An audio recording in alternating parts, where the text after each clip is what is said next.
Olá pessoal, Adriana Calado TV, eu estou aqui em Bottmingen, hoje é dia 1º de agosto, aniversário da Suíça, 728 anos, e agora uma tradição aqui nessa região, aliás em toda a Suíça, é acender, olha, essa fogueira, e em volta da fogueira tem crianças com lampião aceso, não sei se dá para vocês verem aí.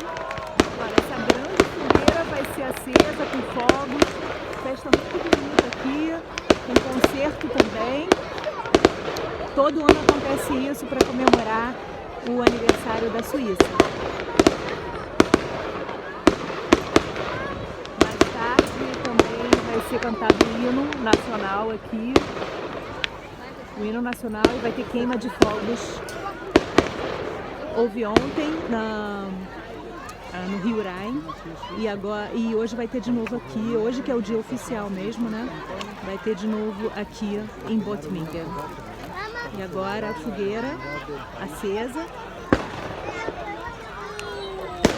As crianças vieram juntas até aqui com o lampião que elas ganham. Olha, elas ganham um lampião com a bandeira com as cores da Suíça. E agora elas ficam aqui em volta dessa cerca, com bombeiros aí, caso aconteça alguma coisa, né?